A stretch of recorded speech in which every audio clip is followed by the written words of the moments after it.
ओम नमः शिवाय। नमस्कार श्रोताओं, आज मैं आपको महाशिवरात्रि की वह पावन और अद्भुत कथा सुनाने जा रहा हूं, जिसका वर्णन हमारे धर्म ग्रंथों में न केवल विस्तार से मिलता है, बल्कि जिसे शिव भक्ति का आधार माना गया है। ये कथा केवल एक कहानी नहीं, बल्कि शिव और शक्ति के मिलन और उनकी असीम करुणा की महिमा का गुणगान है।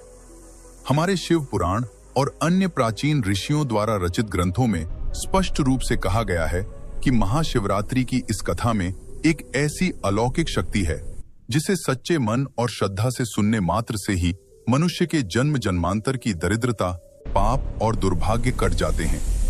मान्यता है कि जो भी भक्त आज की रात इस कथा का श्रवण करता है, भगवान भोलेनाथ जो औघड़दानी है, उसकी झोली खुशियों से भर देते हैं। उसके घर में सुख, समृद्धि और शांति का ऐसा वास होता है कि पीढ़ियों तक उसका प्रभाव बना रहता है।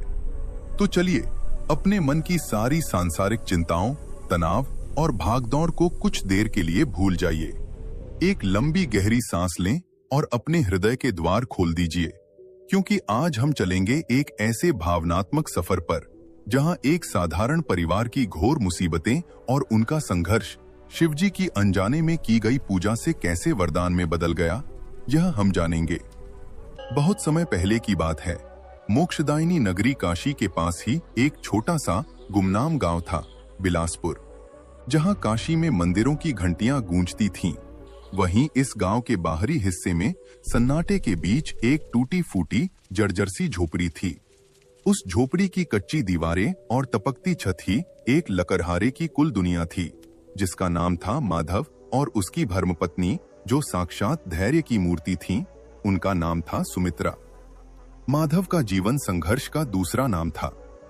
वह बहुत ही मेहनती और कर्मठ था। हर सुबह सूरज निकलने से पहले वह अपनी पुरानी कुल्हाड़ी कंधे पर रखकर घने जंगलों की ओर निकल पड़ता। दिन भर वह कठोर परिश्रम करता, सूखी लकड़ियां काटता। उसका शरीर पसीने से लथपथ हो जाता, हाथ में छाले पड़ जाते, लेकिन उसका दुर्भाग्य जैसे परछाई बनकर उसका पीछा करता था। शाम ढलते ही जब वह अपनी लकड़ियों का गट्ठर लेकर बाजार में बेचने जाता, तो कभी उसे सही दाम नहीं मिलते, तो कभी कोई खरीदार ही नहीं मिलता। उसे इतने पैसे भी नहीं मिल पाते थे कि वह अपने और अपनी पत्नी सुमित्रा के लिए भरपेट 2 वक्त की रोटी का इंतजाम कर सके। घर में गरीबी का ऐसा भयानक आलम था कि चूल्हा जलाना भी एक त्योहार जैसा लगता था। इन रातें ऐसी भी गुजरती थी जब माधव और सुमित्रा आंसुओं को पीकर और केवल ठंडा पानी पीकर ही भूखे पेट सो जाते थे। उनकी आंखों में नींद नहीं, बस आने जाने की चिंता होती थी। समय का चक्र चलता रहा और फाल्गुन का पवित्र महीना आ गया। यह वही समय था जब पूरी सृष्टि शिव और शक्ति के विवाह के उत्सव की तैयारी कर रही थी। महाशिवरात्रि का वह पावन दिन था। चारों ओर मंदिरों में सजावट हो रही थी। लोग उपवास और पूजा की तैयारियों में मग्न थे।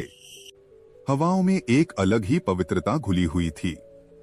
लेकिन विडंबना देखिए, माधव और सुमित्रा अपनी गरीबी और पेट की आग बुझाने की जद्दोजहद में इतने उलझे हुए थे कि उन्हें न तो तिथि का ज्ञान था कि आज महाशिवरात्रि है, और न ही उनके घर में कोई त्योहार मनाने का साधन। उस उदास सुबह जब सूरज की किरणें भी उनकी झोपड़ी के अंधेरे को दूर नहीं कर पा रही थीं, सुमित्रा ने अत्यंत कांपते और चिंतित स्वर में माधव से कहा, सुनिए, हमारे घर के बर्तन खाली पड़े हैं, उनमें अन्न का एक दाना भी शेष नहीं है। कल की रात भी हमने पेट पर कपड़ा बांधकर गुजारी थी, लेकिन अब तो शरीर भी जवाब दे रहा है। अगर आज भोजन का कोई प्रबंध नहीं हुआ तो मुझे भय है कि भूख से हमारे प्राण ही निकल जाएंगे। माधव ने एक गहरी हताशा भरी सांस ली और अपनी नजरें झुकाते हुए बोला, मैं तुम्हारी पीड़ा समझता हूँ सुमित्रा। यह दरिद्रता जैसे हमारा पीछा ही नहीं छोड़ रही, जैसे इसने हमारी छाया को जकड़ लिया हो। मैंने आज सुबह ही गांव के साहूकार के आगे हाथ फैलाए थे, गिड़गिड़ाया था थोड़ा कर्ज मांगने के लिए, पर उसने मुझे धक्के मारकर अपनी हवेली से निकाल दिया। लेकिन तुम अपना मन छोटा मत करो। आज मैंने एक निर्णय लिया है। मैं जंगल के उस बीहड़ हिस्से में जाऊंगा जहां आम तौर पर कोई लकड़हारा जाने की हिम्मत नहीं करता। सुना है वहां पुरानी चंदन की लकड़ियां मिली। शायद उन्हें बेचकर आज हमें कुछ अच्छा दाम मिल जाए और हम पेट भोजन कर सकें। सुमित्रा का दिल कांप उठा। वो घबराते हुए बोली, नहीं स्वामी, वो घना जंगल तो काल का दूसरा रूप है। वहाँ हिंसक जंगली जानवरों का वास है। वहाँ जाना जान जोखिम में डालना है।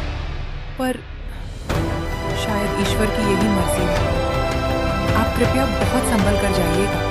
मैं घर की देहरी पर बैठकर हर पल भगवान से आपकी रक्षा की प्रार्थना करूंगा। माधव ने अपना पुराना जंग लगा कुल्हाड़ा उठाया और कंधे पर पानी की एक छोटी सी फटी पुरानी चमड़े की छागल टांग ली। विडंबना देखिए, न तो माधव ने सुबह से कुछ खाया था और न ही सुमित्रा ने। घर में कुछ था ही नहीं।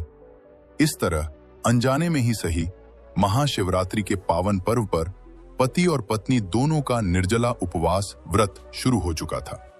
न उन्हें पता था, न उन्होंने संकल्प लिया था, पर विधि का विधान अपना काम कर रहा था। देखते ही देखते दोपहर हो गई। माधव अच्छी लकड़ियों की तलाश में उम्मीद की एक किरण पकड़े हुए जंगल में बहुत अंदर, बहुत गहरे उतर गया। सूरज ठीक सिर पर आ चुका था। उसकी तपिश से माधव का गला सूख कर कांटा हो रहा था। शरीर थक कर चूर हो रहा था।